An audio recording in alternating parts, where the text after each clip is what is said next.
Hi everybody, welcome back to another video. Today's going to be a little bit different, and I'm going to be just talking to you about how I became an airline pilot at a major US airline by the age of 26. It's a really long story. I'm going to try to keep it as condensed as possible, so I'm just going to go sort of year by year and let you know what happened and how I was able to get to where I'm at today. All started very young. I came from an aviation family. My dad's still a pilot. We work at the same place. So somewhere around the age of 4 to 5 years old, I was going to air shows and all those kinds of things. I always had an interest in aviation. Started with Microsoft Flight Simulator. I'd fly that thing every day. Whenever my dad would go on a trip, I'd be at home and I'd fly on that, acting as if I was out with him, doing the same thing he was doing. And that sort of just carried on until the age of somewhere around 11. Somewhere around 11 years old, I talked to my parents and I just straight up told them, I'm going to become an airline pilot. So that was sort of around that middle school time when they start telling you, oh, you got to start thinking about what you want to be in life. And I pretty much already knew that's what I wanted to do.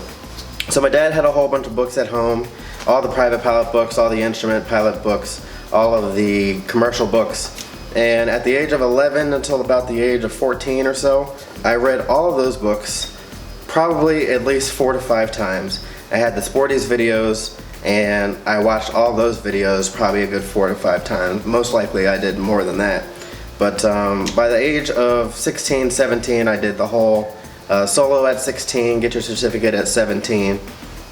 And I already had the knowledge for all the training that was going to come once I went off to college. So I went to Florida Tech, to school in Melbourne, Florida. And when I got there, I already had my private.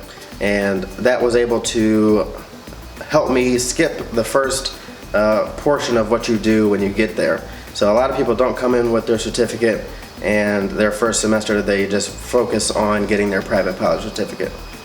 For me, it was a little bit different. So because I already had it, I was able to just skip that program, get the credits, and move on to the next one. So they had 4 total courses. They had the private, time building, instrument, and commercial course. I already had the private, so all I needed to do was time building, instrument, and commercial. So that's usually supposed to take somewhere around 2 years to complete, and I did everything, including my CFIs, in my first year. And the way I was able to do that was by condensing a lot of the lessons. Whenever I had the chance, I'd go out probably 5 o'clock in the morning, I'd fly. I'd go to class, after classes were over, back to the airport, I'd fly. I'd do 2 lessons a day. I'd combine lessons on the weekends so that when I would go out flying, if I had a whole bunch of cross-country lessons, let's say I had 5 lessons that were cross-countries, I'd put them all together, do one really long cross-country. By the time I came back, I'd knock out 5 lessons in one day, do that on Friday, do that on Saturday. I set up my classes so that I wouldn't have class specifically. Sometimes on Tuesdays, sometimes on Thursdays, I'd have no classes. So that way I have maybe 4 days out of the week where I could knock out five lessons or so per day. And that's kind of what I did with the whole program.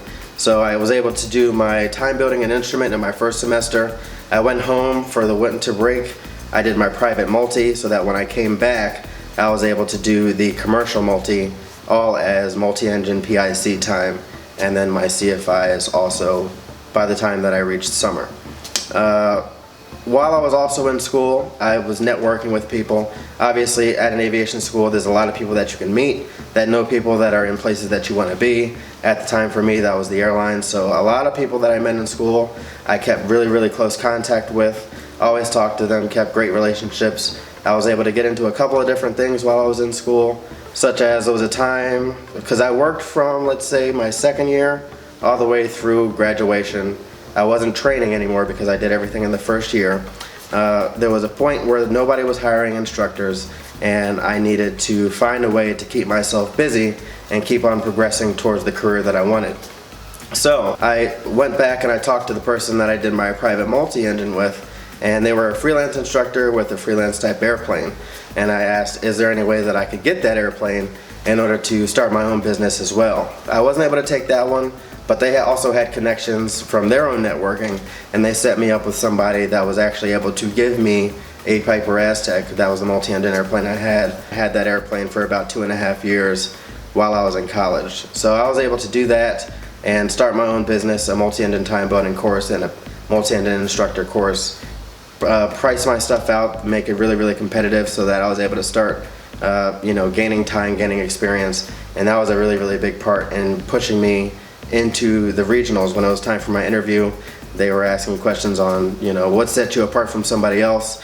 And when I was able to explain that, nobody was hiring, I was a full-time student, and I was able to do all of this in this amount of time, and I was a go-getter. I went out and I got my own plane, started my own business. I was only like 19 years old at the time, and they thought that that was really impressive. And I was gonna ride that wave until I couldn't ride it anymore. And that was something that I was able to carry with me, not only for my regional interview, but also for my major airline interview. I think that was a really big part. So anyway, I was networking with a whole lot of people.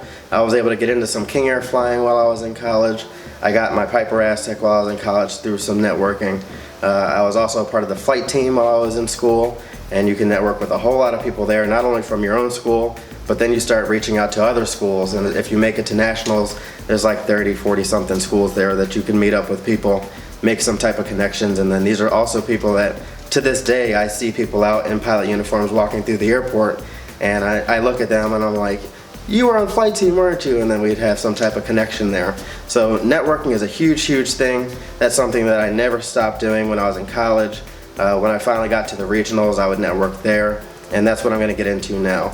So I went to the regionals right after I finished college. Because I was flying so much, I was working those 3 years. By the time I got done with school, where I'm supposed to be finishing with about 350 hours, I actually had somewhere close to about 1,200, 1,300 hours at the time. So I was able to go into the airlines almost immediately due to the whole restricted ATP thing. So I graduated 21, I had just turned 22. Right after I turned 22, I got my first regional job, and a lot of luck came with the job that I got. So the day that I got hired, I was number 515 on the list, seniority list, and I was the very, very bottom guy at the company. A year later, fast forward to the next year, they had announced that they were going to expand into this massive, massive regional airline. So a year later, they had a seniority list of a little bit over 1,200 people with a whole bunch of direct entry captains that were all junior to me, so that by the time I had 1,000 hours at my airline, which took about a year and 3 months, I want to say, I was able to upgrade into the captain position and completely skip out on reserve. So when I got to the airline, I did 2 months of reserve, and I was ahead of line for the rest of my FO time at that regional. When I upgraded to captain, I went straight into a line, and I continued to fly. And I treated the regional the same way that I treated being in college, where I was going to try to fly as much as possible. And you always hear these things, they say, get your 1,000 hours as fast as you can, become a captain. Then you're a captain, they say, get 1,000 hours of PIC as fast as you can so that you can look marketable to the major airlines. So it was sort of non-stop. Then, that's all I know from the time that I started, from being a kid, reading all the books, to then being in college, going through the courses as fast as I can, then being a working instructor, trying to get through as many students as I can, and build up all that flight time as I could, so that when I got out, I could actually go straight into a regional. And then when I got to the airlines, it was the same thing. Fly 1,000 hours as a FL, fly 1,000 hours as a captain. And once I got to that point and I had my 1,000 hours as a captain, that's when I started putting out the resumes to all the different airlines. So I didn't hear anything from anybody after I had put in my resumes at that point in time until a lot later. But I figured until I get a call, I'm just gonna keep on busting my butt as hard as I can, flying as much as I can. If I can become a check airman, I'll become a check airman. If I become a chief pilot, I'll become a chief pilot. At the time, I didn't want to do that because they don't actually fly. And from everything that I know, they were always saying, you need flight time, you need flight time.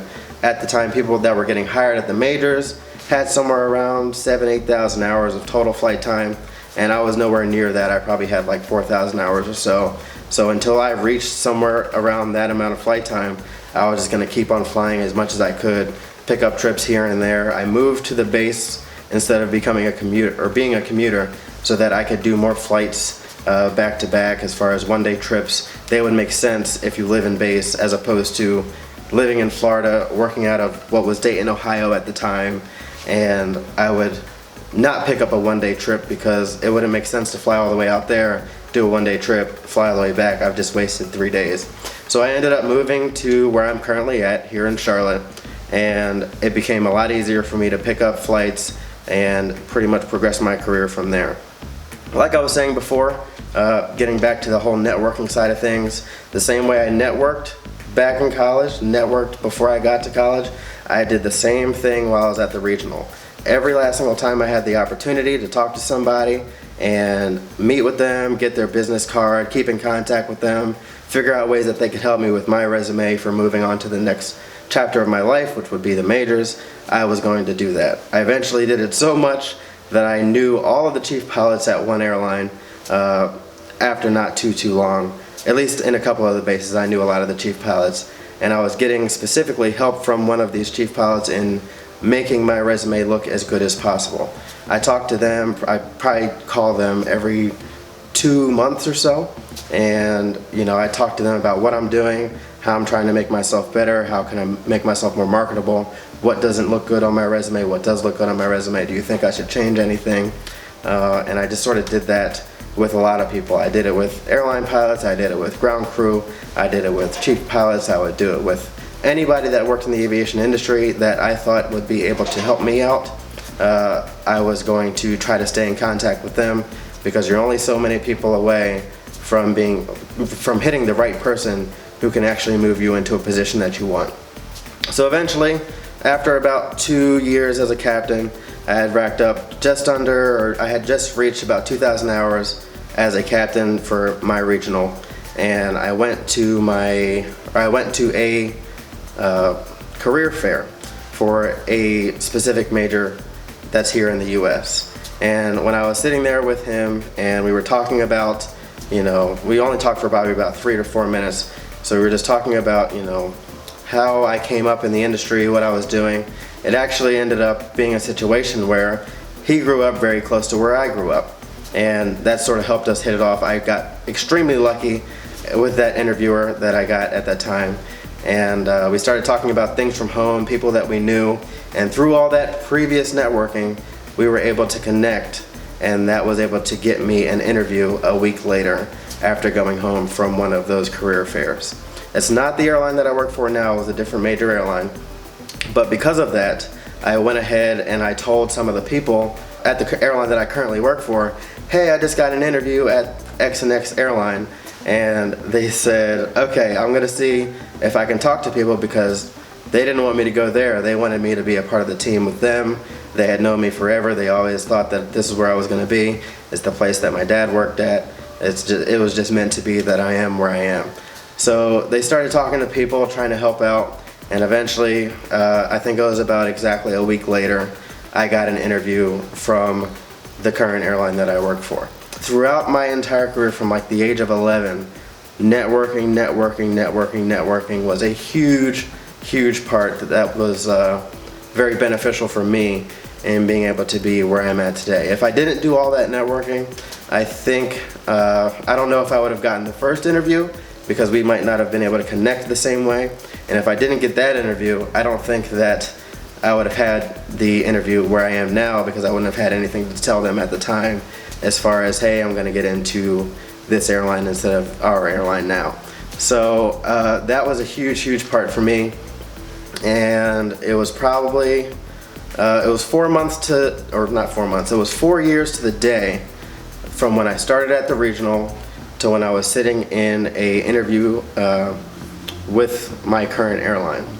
And after that, it was probably only another 3 months or so until I was actually sitting in class, or actually it was 2 months before I was sitting in class at the major airline. So moral of the story, a lot of networking. I sort of crammed as much as I possibly could into my training as fast as I possibly could, because seniority is everything. It's something that my dad always told me, and I took it to heart. If you want to get the job that you want to be in a great position in that job, you want to do everything as fast as you possibly can. And for me, that meant at the time when I'm 11, if I can't fly, I'm going to read. I'm going to read as much as I possibly can. I'm going to know as much as I possibly can, so that when it's time to actually go out and do my training, I'll be able to get through it extremely fast, because I know most of the information already. Or when I'm in college and it's time for me to become an instructor, if I don't have a job then I can actually go out and get my own, because I've been hustling hard with networking and meeting people the entire time, that it's not going to be too much of an issue for me to create work for myself. Or when it's time for the regional job opportunity, you know, I already have the time necessary because I've spent so much time doing all of the flight training beforehand, because I rushed through all that stuff prior, and I was working 3 years in college. Or once I was in the regionals and it's me trying to get to the major airline job, it was fly, fly, fly, fly, fly, get some hours, get PIC time, try to move up in the company wherever you can, make yourself look good, make yourself stand out from your average other pilot that's standing right next to you, who also is very deserving of the job. And you have to just find ways that you can connect with people and pretty much just make yourself stand out. And that's what I was trying to do the entire time, and it really was beneficial, the way that I was able to meet so many people. And aviation's a really small world, you know. If you know 2 or 3 people and I know 2 or 3 people, I bet you one of them knows each other, because it's just such a small world out there. Everybody knows each other. There's only so many airlines, especially if you're only talking about the US, you know. Most times you can talk to somebody and say, oh, what base are you at? Oh, do you know this person? And most likely there's like probably a 40-50% chance that they actually know that person. So hopefully from this you were able to take something and apply it to yourself if this is what you want to do. I'd say the biggest things, definitely networking. You gotta have a little bit of luck. It definitely was not done without my great deal of luck, and I had plenty of it, trust me, I know. I had a lot of support from family. If you can get support from somebody, you know, try to let them in on what you're doing, show them your passion, show them that it's really what you want to do, and just go for it. And that's pretty much what I've got for you guys today. It was from the age of 11 to the age of 26. It took me 15 years. I am very young, but I did 15 years of training, or 15 years working my way up to this point, and now I'm a major airline pilot at a US carrier. I hope you liked the video.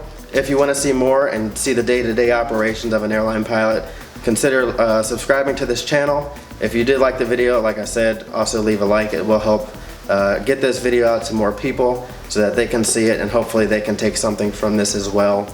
And until next time, I'll see you guys later.